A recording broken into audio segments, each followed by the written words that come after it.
बात हुई, इसमें बात नेक्स्ट जनरेशन की क्या उम्मीदें हैं उस पर भी हुई।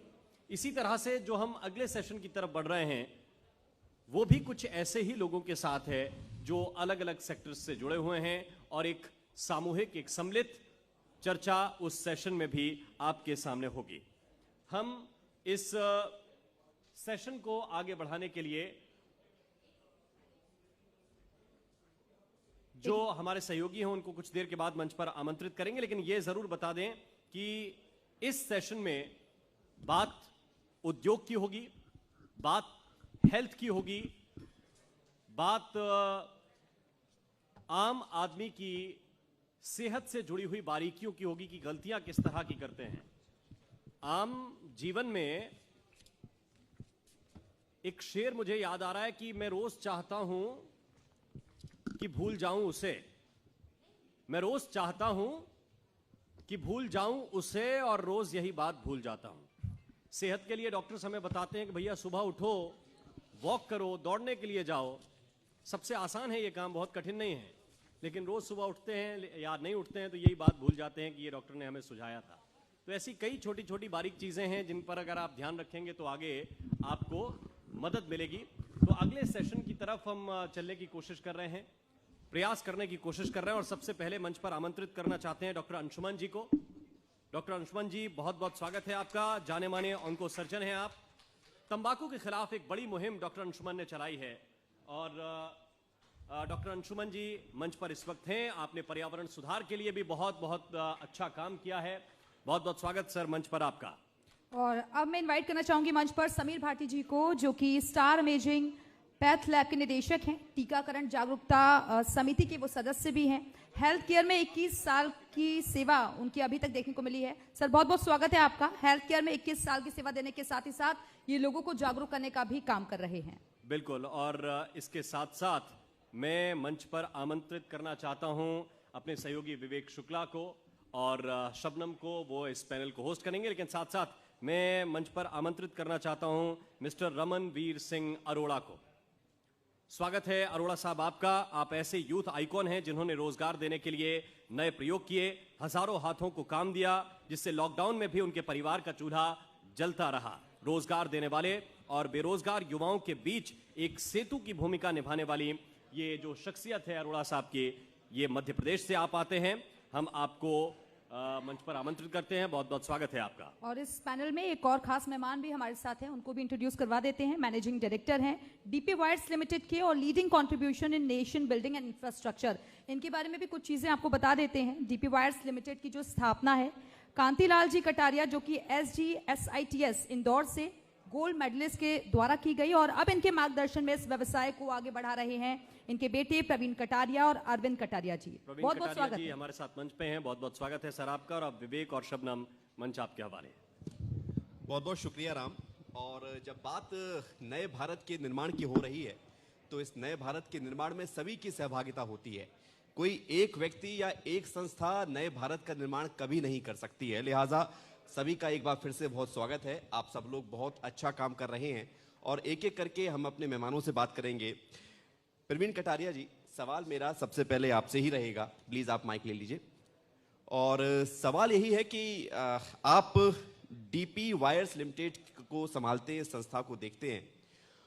ये एक बड़ा मंच है, और इस मंच के माध्यम से आपको क्या लगता है कि जब हम नई दिशा में आगे बढ़ रहे हैं, प्रधानमंत्री नरेंद्र मोदी जी लगातार आत्मनिर्भर भारत की बात करते हैं, आपकी संस्था, आपकी कंपनी किस तरह से उस पर काम कर रही है, और क्या आपको लगता है कि ऐसा नया होना चाहिए जिससे लोगों को रोजगार तो मिले ही, साथ ही एक देश की तरक्की में भी नए रास्ते खुले? नमस्कार। हम लोग हमारी कंपनी नए नए प्रोडक्ट्स में जो इंडिया में अभी लॉन्च, जो इंपोर्ट होती है, वो चीज़ों को हम लोग इंडिया में ला रहे हैं। जैसे हम लोग लो रिलैक्स पीसी स्ट्रेंड्स बनाते, जो इंडिया में केवल 3 कंपनियां बनाती हैं। हमने जब चालू किया था तब हमारी कंपनी सेकंड पे आती थी, और अभी हम एक नया प्रोडक्ट एक और ऑटोमोबाइल सेक्टर से रिलेटेड ला रहे हैं, जो इंडिया में हमारा फर्स्ट उस तरह का लाइन हो रहा है, जो अभी तक एक्सक्लूसिवली इंपोर्ट होता था, उसको हम रिप्लेस करने वाले हैं, क्योंकि मोदी जी का सपना है कि मेक इन इंडिया होना चाहिए। उसके अलावा मैं एक और ये चाहूँगा सरकार की तरफ से जो एक होना चाहिए कि कोई भी इंडस्ट्री एप्लीकेशन दे अगर किसी को भी कि मैं ये उद्योग लगाना चाहता हूँ, तो ऑफिसर को उल्टा उसकी तरफ फॉलोअप करना चाहिए कि भैया तेरे को क्या क्या तकलीफ है तो मैं तुमको शार्ट आउट करता हूँ। जैसा कि हमारे यहाँ मध्य प्रदेश में एक CM हेल्पलाइन करके एक उन्होंने दे रखी है कि उसमें अगर आप कोई शिकायत करते हो तो जब तक वो शिकायत दूर नहीं होती है तब तक वहाँ से रेगुलर वो ऑफिसर के ऊपर डंडा चलता रहता है कि वो बाहर करवाओ उस चीज़ को, शिकायत को दूर करवाओ। ऐसा ही अगर इंडस्ट्री के लिए भी अगर ऐसा किया जाता है कि किसी ने एक आवेदन दिया है उनके यहाँ पे, उसको रिकॉग्नाइज करके उस आदमी के ऊपर फॉलोअप किया जाए कि तेरे को क्या क्या प्रॉब्लम्स है, कहाँ से पॉल्यूशन वाला प्रॉब्लम दे रहा है, ये प्रॉब्लम दे रहा है, या जो भी प्रॉब्लम दे रहा है उसको रेक्टिफाई करके जितना जल्दी वो उद्योग लगाएगा उतना जल्दी ज़्यादा से ज़्यादा लोगों को रोजगार मिलेगा। बिल्कुल। और डॉक्टर अंशुमन कुमार जी से मैं बात करना चाहूँगी। डॉक्टर अंशुमन कुमार जी, आप डायरेक्टर हैं surgical oncology and clinical lead academic services के। कैंसर एक ऐसी वाहिद बीमारी है जो आप देख रहे हैं कि अगर हम पहले के मुकाबले देखें तो ये लगातार बढ़ती जा रही है। कैंसर के केसेस बहुत ज़्यादा सामने आने लगे हैं। अभी कोविड चल रहा है, सेकेंड वेव से हम गुजरे हैं। आज के मुआशरे में, आज के माहौल में जो लाइफ स्टाइल है, आप कैसे देखते हैं कि कैंसर जो बीमारी है क्यों बढ़ रही है और क्या इसके लिए इंतज़ाम होने चाहिए इसको रोकने के लिए? बिल्कुल सही फरमाया। अभी सभी लोग मान रहे हैं कोविड ही एक बीमारी रह गई है पूरे विश्व के लिए, लेकिन ऐसा है नहीं। कैंसर अपनी रफ्तार उतनी ही तेज, कुछ ज़्यादा तेज भी कर रहा है। जो लोग ये समझते हैं कैंसर लाइलाज है, उनसे मैं कहता हूँ कैंसर लाइलाज नहीं, पहली बात। दूसरी बात, जो समझते हैं कैंसर जेनेटिक डिजीज है, सिर्फ 5 से 10% कैंसर ही जेनेटिक है, तो बाकी के 90% कैंसर कहाँ है मालूम है आपको? 70% आपके वातावरण में है। आपके पर्यावरण, दूषित हवा, दूषित जल, दूषित मिट्टी, खान पान में मिलावट और आपकी आदतें। हेरिडिटरी आपका 5 से 10%, मतलब माँ बाप से जो आपने लिया कैंसर अगर इसको 5 से 10% रह जाता है। ज़रूरत है वहाँ काम करने की। मैं कैंसर सर्जन हूँ, इसका मतलब नहीं ऑपरेशन थिएटर में किसी को बीमारी निकाल के कैंसर का ट्यूमर का ऑपरेशन करके मैं कह देता हूँ हेल्दी हो जाएगा, हेल्दी नहीं होगा। He can be disease free, बीमारी मुक्त होगा, स्वस्थ नहीं होगा। स्वस्थ और निरोगी आपको भगवान ने बना के भेजा, इसीलिए स्वस्थ की परिभाषा है स्व में स्थित होना ही स्वास्थ्य है। और हमारे पौराणिक सभ्यता आयुर्वेद में कहा गया है स्वास्थ्य स्वस्थ रक्षणम, जो स्वस्थ व्यक्ति है उसके स्वास्थ्य की रक्षा करना ही हमारा कर्तव्य है। कैंसर के पीछे सारे कारण आप ढूंढेंगे तो आपके आसपास मौजूद है, जिसमें प्लास्टिक की बोतल से लेके आपके टूथब्रश से लेके पेस्ट से लेके खाने से लेके सोने जगने के कार्यक्रम को लेके स्ट्रेस लेके सारा कुछ है। तो सुधार पैनोरामिक, होलिस्टिक एंड टुगेदरनेस, एकजुटता के साथ होनी चाहिए। कैंसर के केसेज कम हो सकते हैं। बिल्कुल। और यही लोगों को समझना भी है कि वो क्या खा रहे हैं, कैसे खा रहे हैं और कितना खा रहे हैं, ये ध्यान रखने की ज़रूरत है, क्योंकि शरीर एक मंदिर है और इसकी पूजा करना उतना ही ज़रूरी है। समीर भाटी जी, आप स्टार इमेजिंग और पैथ लैब के डायरेक्टर हैं। आपने कोविड के दौरान बहुत लोगों की मदद की है, ज़रूरतमंदों को, बेघरों को, टेस्ट से लेकर खाने तक सारी व्यवस्थाएं आपने की हैं। अब कोविड का असर कम हो रहा है, अब आपकी संस्था किस तरफ ज़्यादा ध्यान दे रही है? और नए भारत की अगर बात की जा रही है, जब हम नए भारत को बना रहे हैं, तो आपका उसमें क्या योगदान हो रहा है? जी बिल्कुल। जैसा कि अभी हम बात भी कर रहे हैं और हेल्थ के रिलेटेड बात की है, डॉक्टर अंशुमन ने भी जिस तरह से बताया है कि पहले अगर हम बात करें प्री कोविड, तो फिर भी हेल्थ को लेके इतना ज़्यादा लोग कॉन्शियस नहीं थे। अब थोड़ा बहुत कुछ जानने लगे हैं। अभी जैसे पिछले पैनल में भी हम देख रहे थे कि ये जो टर्म हो गया पल्स ऑक्सीमीटर, ये किसी ने सुना नहीं था, पर अब सब लोग जानने लग गए हैं। अभी जैसा आप बात कर रहे थे कि शरीर हमारा मंदिर है ना, ये सब चीजें ये पहले हम इतना सब डिस्कस नहीं करते थे। अभी डॉक्टर अंशुमन ने भी जिस तरफ ध्यान खिंचवाया कि जो हम कैंसर की बात करें, ज्यादातर हम क्या डायबिटीज, हाइपरटेंशन, ये सब कैंसर और ये सब डिस्कशंस कहाँ होती थी, किस पैनल में होती थी। पर अब हमें ये क्यों जरूरत पड़ी, हमें पता लगा कि हेल्थ हमारे लिए कितना जरूरी है। किसी भी अगर हम बात करते हैं नए समाज के निर्माण के लिए, तो हेल्थ, क्योंकि अगर हेल्थ नहीं है तो फिर आप समझिए कि हमारे लिए कितना मुश्किल हो जाता है। स्पेसिफिकली अगर आप बात करें पोस्ट कोविड के बाद, जो हमारी संस्था है, जो हमारा एनजीओ है और जो हमारा एजुकेशनल इंस्टीट्यूट है, हम बात करें, जैसा हमने देखा कि कोविड के दौरान किस तरह से हमारे हेल्थ क्राइसिस हुए थे, किस तरह से हम लोगों को मैन पावर की रिक्वायरमेंट पड़ी थी और सब चीज़ें। तो अभी स्पेसिफिकली हम ध्यान दे रहे हैं कि जो हमारा पैरामेडिकल इंस्टीट्यूशन है उसमें हम उस तरह की मैन पावर तैयार करें जिनकी रिक्वायरमेंट है, एक्चुअल में ग्राउंड लेवल पर रिक्वायरमेंट है। और ज़्यादा हम ध्यान दे रहे हैं प्रिवेंटिव हेल्थ के ऊपर। देखिए कि हम ज़्यादा खर्चा करते हैं, हमारी जब कोई बीमारी हो गई, आप देख अगर बीमारी के ऊपर जो हम खर्चा करते हैं और अगर प्रिवेंटिव पे करते हैं तो उसमें बहुत ज़्यादा फर्क है। बहुत सारी बीमारियों को जिस तरह से हम देख रहे हैं पिछले 20 साल के अंदर हम खुद निमंत्रण दे रहे हैं बीमारियों को। मतलब आप ये देखेंगे पिछले 20 साल का ग्राफ इस तरह से नहीं देखते थे जो आजकल हम देखने लग गए हैं। ये यंग हार्ट अटैक हम इतने ज़्यादा कहाँ सुनते थे जो आजकल हम देखने लग गए हैं। तो इसके पीछे कहीं ना कहीं हमारा बहुत बड़ा कारण है एक जीवन शैली का। अभी जैसा बात भी कर रहे थे कि आपने भी जिस तरह से बताया कि सही समय पर खाना, कब खाना, पर अब ये सारी आदतें तो हमारी बिल्कुल एकदम 360 डिग्री चेंज हो गई है। हेल्थ के लिए जब हम बात करते हैं कि हमारी डाइट ठीक होनी चाहिए, हमारा स्लीप मैनेजमेंट ठीक होना चाहिए, एक्सरसाइज होनी चाहिए, यही तीनों चीज़ें नहीं होती है। और जब डाइट की भी बात करते हैं तो आप देखिए कि किस तरह से हमारा जो खान पान था वो कितना चेंज हो गया है। अभी थोड़े दिन पहले हम कुछ डिस्कशन कर रहे थे कि गांव में भी इतनी ज़्यादा बीमारियां क्यों बढ़ गई है, क्योंकि गांव वाले भी शहर वालों को फॉलो करने लगे और शहर वाले वैसे वेस्टर्न कल्चर को फॉलो करने लगे। तो कहीं ना कहीं इस चीज़ के ऊपर हम थोड़ा काम कर रहे हैं अभी ज़्यादा से ज़्यादा।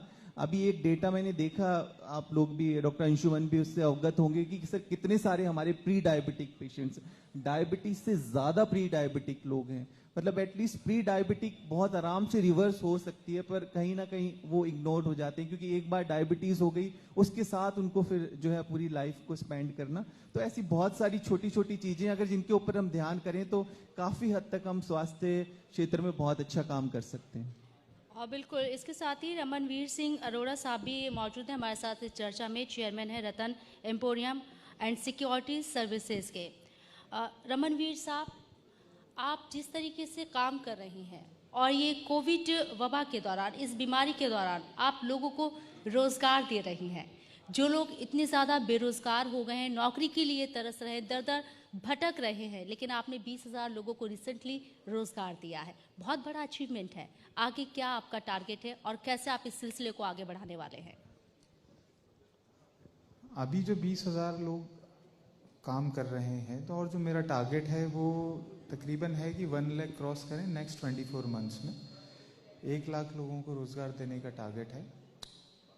बिल्डिंग न्यू इंडिया की यदि हम बात करें तो उसमें सबसे इम्पॉर्टेंट चीज़ है इकोनॉमिकल एक्टिविटीज़ ज़्यादा से ज़्यादा हों। जितना इकोनॉमिकल फाइनेंशियल हमारा समाज सुदृढ़ होगा, मजबूत होगा, उसी मजबूती के साथ देश भी मजबूत होगा।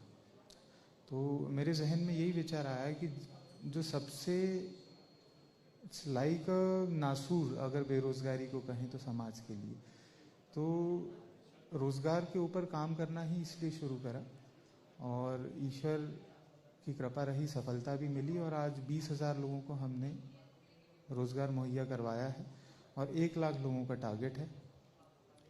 ये बहुत अच्छी बात है क्योंकि रोज़गार देने वाला बहुत बड़ा होता है। रोज़गार लेने के लिए बहुत लंबी लाइन लगी रहती है, प्रतीक्षा रहती है, लेकिन जो रोज़गार देता है वो बड़ा माना भी जाता है और होता भी है। और अगर सभी लोग ये सोचें कि कम से कम कुछ लोगों को रोज़गार देना है तो फिर देश में शायद बेरोज़गारी भी ना रहे। मिस्टर प्रवीण कटारिया जी, अब सवाल मेरा आपसे ये है कि कोई भी संस्था इतनी जल्दी या फिर इतनी आसानी से बड़ी नहीं बनती है। 2000 में आपकी कंपनी आई अस्तित्व में, उसके बाद वो कंपनी शेयर मार्केट में फिर लिस्टेड भी हुई। इतना आसान सफ़र नहीं रहा होगा। कैसे आपकी कंपनी की नींव पड़ी और आपके प्रोडक्ट्स क्या क्या है? जैसे आपने बताया कि कार के क्षेत्र में आप ऑटोमोबाइल के क्षेत्र में भी आ रहे हैं। हाँ, तो फिर अब आगे क्या आपका लक्ष्य है? हमारी कंपनी की इनिशियल स्टार्टिंग 1971 में हुई थी। मेरे फादर गोल्ड मेडलिस्ट इंजीनियर हैं GS ITS कॉलेज इंदौर से। उसके बाद मैंने 1995 में इंजीनियरिंग किया। उसके बाद हम उनके साथ में जुड़े। 2000 में हमने ये TP वायर्स लिमिटेड कर जो कंपनी उसका इंस्टॉलेशन किया। इनिशियली थोड़ी प्रॉब्लम्स हर बिजनेस में आती है, पर हमारे दादाजी का एक कहना था कि जैसे किसान अपनी सब चीज़ छोड़ के ऊपर वाले के भरोसे सब चीज़ लगा देता है, उसके ऊपर ना तो बारिश का उसके ऊपर भरोसा रहता है उसको कि बारिश कब आएगी, कैसे आएगी, क्या होगा क्या नहीं होगा, उसके बाद भी वो मेहनत करता है और उस चीज़ के लिए आगे बढ़ता है। तो ऐसे तुम भी लगो, तुम्हारे साथ भी ऊपर वाला पूरा सहयोग करेगा। और ऐसा हमने देखा है कि टाइम टाइम पे किसी न किसी ने हमको सहयोग देने के लिए हाथ बढ़ाया है, और उसी के कारण आज हमारी कंपनी इस पोजीशन पे आ गई है। और बिल्कुल यहाँ पर डॉक्टर अंशुमन जी, जैसे कि कैंसर को लेकर हम बात कर रही हैं, ये बीमारी जितनी सुनने में बड़ी लगती है उतना ही डर पैदा करती है लोगों के अंदर। अगर कोई कैंसर पेशेंट है तो उसको लगता है कि भाई उसकी ज़िंदगी अब ख़त्म है, वो ठीक नहीं हो सकता। आपने भी ये बात कही कि लोगों में ये डर बैठा हुआ है। आपने एक और इम्पॉर्टेंट यहाँ पर बात बताई कि प्लास्टिक की बॉटल में भी अगर हम पानी पी रहे हैं तो हमारी हेल्थ के लिए अच्छा नहीं है, लेकिन अवॉइड कैसे करें हम? ये तो हमारी ज़िंदगी का हिस्सा बन गए हैं। घर में एसी चलाना है, एयर कंडीशन में हमें रहना है, अगर बाहर की खुली हवा में नहीं मिलती है तो हम क्या करें? हमारी लाइफ स्टाइल ही ऐसी हो गई है। फरमाया तो बहुत अच्छा आपने, लेकिन मैं बता दूं, इंसान की ज़रूरतें 3 हैं: मन की शांति, सुपाच्य भोजन और चैन की नींद। बाकी की मेहनत दिखावे के सामर्थ्य इकट्ठा करने में हम जाया करते हैं। ज़िंदगी बहुत सीमित है। अगर इसको, जीवन को प्राकृतिक तौर पे आप समझें तो आपकी ज़रूरतें इतनी थी नहीं जितनी आपने बना ली। ये आपने बैकपैक लिया है। अगर मैं कहूँ कैंसर बाजार में बिकता है, अतिशयोक्ति नहीं होगी, ये सत्य है। मेरे साथ साइंटिफिक डिबेट करें और मैं प्रूव कर दूंगा कैंसर आप बाजार से खरीदते हैं, डायबिटीज बाजार से खरीदते हैं, हाइपरटेंशन बाजार से खरीदते हैं। तो इस स्वास्थ्य के नाम पे बाजारवाद बंद करना पड़ेगा, तभी आप स्वस्थ भारत की परिकल्पना कर सकते हैं। मेरा ये मानना है कि जिस देश में अस्पताल और पुलिस चौकी बढ़ने लगे तो देश विफल हो रहा है। मतलब रिक्वायरमेंट के हिसाब से अस्पताल होना चाहिए, लेकिन आपकी मेहनत पूरी होनी चाहिए प्रिवेंटिव हेल्थ पे, क्योंकि ये गॉड गिफ्टेड है। स्वास्थ्य आपको गॉड गिफ्टेड मिला है। आपको बीमार होने के लिए बड़ी मेहनत मुशक्कत करनी पड़ती है। मतलब नॉर्मल काम नहीं करना है। नॉर्मल काम की बात कर रहा हूँ मैं, जिम जाने की बात नहीं कर रहा हूँ, किसी को जिम की बात कर रहा हूँ। तो आपने लिफ्ट लगवा लिया, 10 कदम पैदल जा सकते लेकिन आपने गाड़ी ले ली जी। इन चीज़ों पे बेसिक आप सुधार करें तो एक घर से क्या, मैं अपने थैले में एक पीतल की थाली और पानी की बोतल लेके चलता हूँ तो मेरा क्या नुकसान हो जाएगा? बिल्कुल। तो आप प्लास्टिक बोतल अवॉइड करेंगे।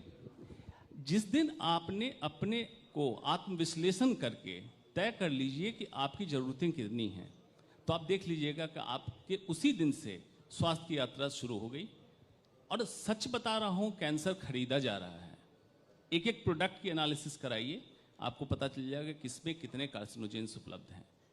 प्लास्टिक यूएस में भी है, फूड ग्रेड प्लास्टिक, जिसमें बिस्फोस्फोनिल ए और थैलेट्स नहीं मिलते हैं। हमारे यहाँ प्लास्टिक में आप देख लीजिए, आपके ऑफिसेज में सेलोफेन और इन सब के कवरिंग करके दिए जाते हैं। क्या ज़रूरत है उसकी? पर डे इतना प्लास्टिक का कंजम्पशन हो रहा है जो माइक्रो प्लास्टिक्स बन के हमारे वातावरण में उपलब्ध है, या तो एयर में है या वाटर में है, हमारे पेट के अंदर जाता है।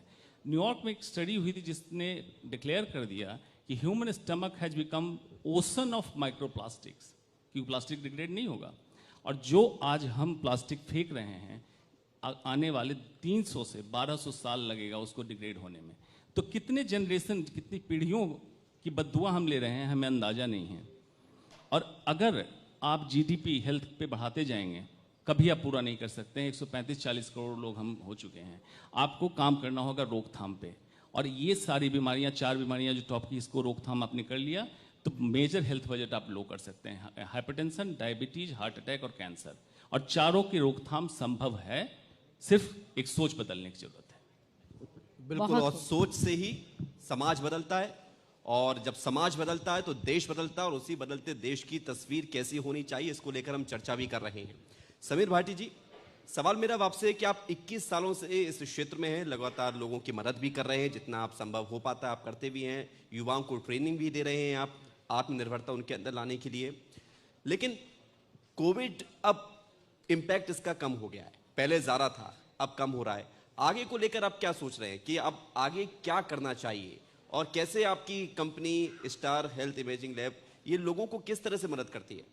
जी बिल्कुल, देखिए इसमें हमने डिफरेंट वर्टिकल्स बनाए हुए हैं। जैसा एक हमारा प्रिवेंटिव हेल्थ पे चलता है, दूसरा हमारा सिर्फ हेल्थ एजुकेशन के ऊपर चलता है कि ये नहीं कि कौन से हमें जॉब रोल जिनकी एक्चुअल में रिक्वायरमेंट है उसी तरह की जॉब रोल हम डिफाइन करते हैं कि आपने ऐसा नहीं कि आप रैंडमली कुछ भी कराए जा रहे हैं, क्योंकि कई बार आपने उनको एजुकेट तो कर दिया, आपने उनको सर्टिफिकेशन भी दे दिया, बट उसकी एक्चुअल में रिक्वायरमेंट नहीं है। तो जो एक्चुअल में रिक्वायरमेंट होती है वो कैप्चर करते हैं और उसी तरह के टेलर मेड कोर्स हम करवा के अप्रूव करा के वो सब कराते हैं। अभी हमारे पुलिस स्टेशन के अंदर भी काफ़ी सारे कोर्स चल रहे हैं जिसके अंदर दिल्ली पुलिस मोबिलाइज करती है उन बच्चों को जो कि कहीं ना कहीं ऐसी उसमें ना अपनी जो मेन लीग है उससे ना हट के कहीं क्राइम में ना चले जाएं, तो ऐसे बच्चों को लेकर आती है। वहाँ पर हमारे जो है कोर्सेज चलते हैं हेल्थ केयर के, उसके बाद उनकी ट्रेनिंग से लेके एंड टू एंड प्लेसमेंट तक हम पूरी रिस्पॉन्सिबिलिटी लेते हैं।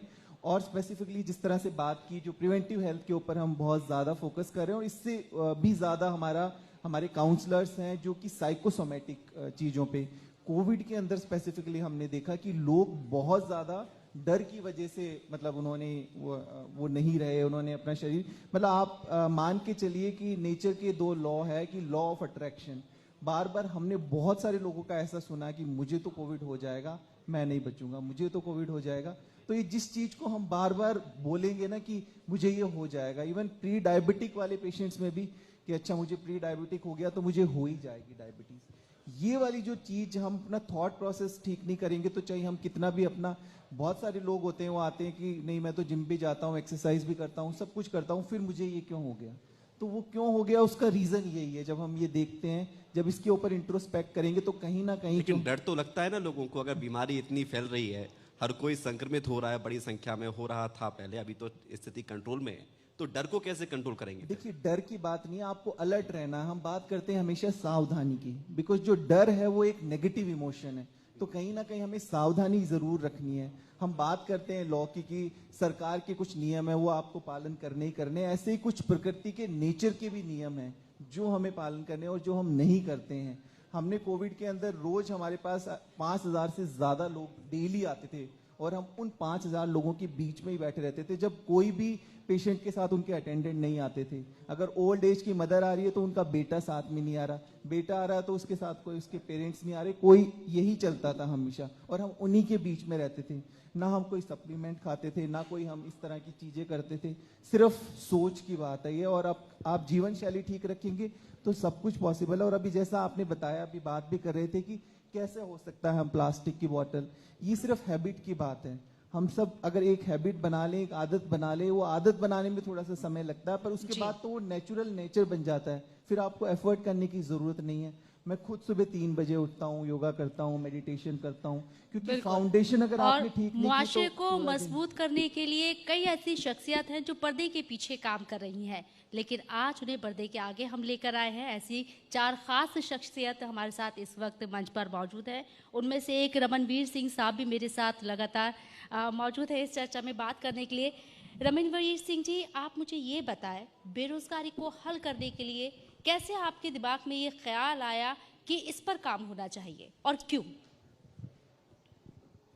शुरुआत तो मुझसे ही हुई थी जब मैं खुद स्ट्रगल कर रहा था तो यही विचार आया कि भाई ये जब खुद को उन चीज़ों से उभारा तब, और जब ईश्वर के आशीर्वाद से, माता पिता के आशीर्वाद से सफलता मिलती गई, तो यही विचार आया कि इसको और आगे बढ़ाया जाए और समाज को भी आगे बढ़ाया जाए। जो सोसाइटी ने मुझको दिया है, मैं किस तरह से सोसाइटी को रिटर्न कर पाऊंगा, और इसी थॉट के साथ मैंने इस प्रोजेक्ट कोई एक ऐसा लम्हा, कोई इंसिडेंट जिसने आपको सबसे ज्यादा परेशान किया और आपने ठान ली जो मेरे साथ हुआ है वो मैं दूसरों के साथ नहीं होने दूंगा? हाँ, मतलब मेरा 12th क्लियर हुआ था और it's a very personal thing तो ठीक है, हो सकता है किसी के लिए इंस्पिरेशन भी बने ये वाक्य। और इसलिए कहा भी जाता है कि भले ही जो आज हो रहा हो हमें अच्छा ना लग रहा हो, लेकिन कल पलट के जब देखते हैं तो यही कहते हैं कि ठीक हुआ जो भी हुआ। और आज अच्छी बात यह है कि हमारे साथ 2 जो मेहमान हैं वो हेल्थ सेक्टर से हैं, 2 उद्योग जगत से हैं। हालांकि सभी का लक्ष्य यही है कि समाज को सुदृढ़ बनाना है, मजबूत बनाना है। प्रवीण कटारिया जी, लेकिन जब हम उद्योग की बात करते हैं तो सरकार से एक सपोर्ट मिलना बहुत ज़रूरी होता है। आपको लगता है कि सरकार का वो सपोर्ट जो आपको चाहिए, जिसकी अपेक्षा रहती है, वो मिल रहा है और उसकी बदौलत आपके उद्योग में या आपके क्षेत्र में ज़्यादा तरक्की मिल रही है? सरकार के जो ऑफिसर्स हैं वो बहुत सारी सहयोग करते हैं बहुत सारी जगह पर जिस लेवल का होना चाहिए सहयोग उसमें कहीं ना कहीं हर्डल्स होती है। उसके लिए ही मैंने आपको अभी सजेशन दिया था कि उनकी तरफ से प्रोएक्टिव होके कि आपको क्या समस्या है जिनका हम निराकरण करें। जैसे हम जाके उनको बोलते हैं हमारे यहाँ लाइट नहीं है, पानी नहीं है, बिजली नहीं है। अरे भाई इंडस्ट्री चलाना है तो ये सब चीज़ें होगी तो ही चलाएगा आदमी। ये चीज़ उनको देख के और कैसे उसको इम्प्रूव कर सकते हैं। कोई कंट्रीब्यूशन लेना है तो वो इंडस्ट्री वालों से बात करेंगे तो इंडस्ट्री वाले कंट्रीब्यूशन भी देते हैं, टैक्स भी इतना ज़्यादा देते हैं। तो टैक्स देते इसलिए कि वहाँ पे उनको सब सुविधाएं मिले। बिल्कुल। और डॉक्टर अंशुमन जी, जैसे कि हम बात कर रहे हैं कि सरकारी लेवल पे क्या होना चाहिए, गवर्नमेंट की तरफ से क्या चीज़ें ऐसी होनी चाहिए, कैंसर को लेकर ही मैं आपसे बात करूंगी क्योंकि आप स्पेशलिस्ट हैं, इसके बेहतर बता पाएंगे। अभी जो आप देख रहे हैं, हालात जो देख रहे हैं और जो पॉलिसीज अभी है गवर्नमेंट की तरफ से, कैंसर हॉस्पिटल में इजाफा होना चाहिए या कुछ ऐसे इंतजाम होने चाहिए कि मरीज ही सामने ना आए? और एक सवाल और है डॉक्टर अंशुमन जी, आपका लुक देखकर कोई नहीं कहेगा कि आप डॉक्टर हैं। ये इसके पीछे वजह क्या है, राज क्या है? राज तो कुछ नहीं है, लेकिन ये जरूर है जो आपने सोचा। कई बार लोग मुझसे पूछते भी हैं आप कौन से वाले डॉक्टर हैं, पीएचडी योगा में किया हुआ है, क्या हैं आप? ये मानने को तैयार नहीं होते हैं कि मैं अगर हिंदी में बात करता हूँ तो मैं रॉयल कॉलेज ऑफ एडिनबरा का कम्युनिकेशन स्किल का टॉपर भी रह चुका हूँ, जहाँ अंग्रेजी में बात होती थी। संस्कृत बोलना गुनाह नहीं है। बिल्कुल। तो अपनी चीज़ों से जब आप जुड़ेंगे तभी आपके पास समाधान आएगा। समस्या लेके सभी खड़े हैं, समाधान की बात करें तो इस रूप में सहजता, सरलता और तरलता है और कुछ नहीं है। मेरे पूरे कपड़े में ना कोई बटन है ना जिप है, तो पहनने में कम समय लगता है, ऑपरेशन थिएटर में उतारने में कम समय लगता है, तो समय का बचाव हो गया। दूसरा, वार्डरोब जो सुबह आप कैलकुलेट करते हैं, लड़कियां खास करके आधे 1 घंटे लगा देती हैं, कौन सा रंग और कौन सा दिन, तो उसकी ज़रूरत खत्म हो गई। जो आपने बात पूछी सरकार के स्तर पे क्या करना चाहिए, department of health and family welfare है, मतलब स्वास्थ्य एवं परिवार कल्याण मंत्रालय। कौन सा स्वास्थ्य की बात कौन कर रहा है? बात हो रही बीमारियों की। हॉस्पिटल में जाते हैं तो cancer ward, cardiac ward, kidney ward ये लिखा होता है। कहाँ बात हो रही है स्वास्थ्य की? तो हेल्थ केयर से नाम उसका बदल के या तो सिक केयर कर दो। बीमारी के संस्थान हैं ये, स्वास्थ्य के संस्थान नहीं है। तो आपको अपने डिपार्टमेंट, अपने मंत्रालय को जगाना होगा कि स्वास्थ्य एवं परिवार कल्याण मंत्रालय स्वास्थ्य के लिए काम करो, तो कैंसर अस्पताल की जरूरतें कम होने लगेगी। आज जो उपलब्धता है, कोविड के टाइम दिख गया, लॉकडाउन के कारण दूर दराज, खासकर बिहार, उत्तर प्रदेश, झारखंड, छत्तीसगढ़, मध्य प्रदेश, इधर से मरीज दिल्ली नहीं पहुंच पाए इलाज के लिए और अनफॉर्चुनेटली कितनों की जाने चलेगी। तो आपको जरूरत है कैंसर फैसिलिटी को डिसेंट्रलाइज करने की, दूर तक पहुंचाने की, सेगमेंटेशन करना। कहाँ पे कैंसर की अधिकता है वहाँ देखिए ग्राउंड वाटर में आर्सेनिक होगा, कैडमियम होगा, लेड होगा। आप ही के ग्रुप के लिए हमने प्रोग्राम किया था, यमुना खादर में सब्जियां जो जहरीली हुई थी जी, कैंसर का बहुत बड़ा कारण था। इन चीज़ों पे सुधार की जरूरत है और उसके बाद आप देखिए कि रिक्वायरमेंट आपके हेल्थ केयर की कितनी है, उस हिसाब से एलोकेशन कीजिए। एक बहुत सुदृढ़ नीति की जरूरत है और strong political will is required. Nothing is impossible.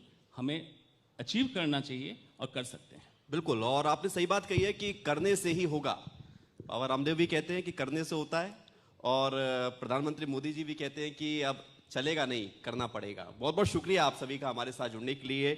Mister Praveen Kataria ji, doctor Anshuman जी, समीर भाटी जी, रमनवीर सिंह अरोरा जी, बहुत बहुत धन्यवाद। और आप लोग जिस दिशा में काम कर रहे हैं, लोगों की मदद के लिए भी अपनी संस्था को आगे बढ़ा रहे हैं, ये सिर्फ तारीफ के काबिल नहीं है, इसमें लोग जुड़ते भी हैं।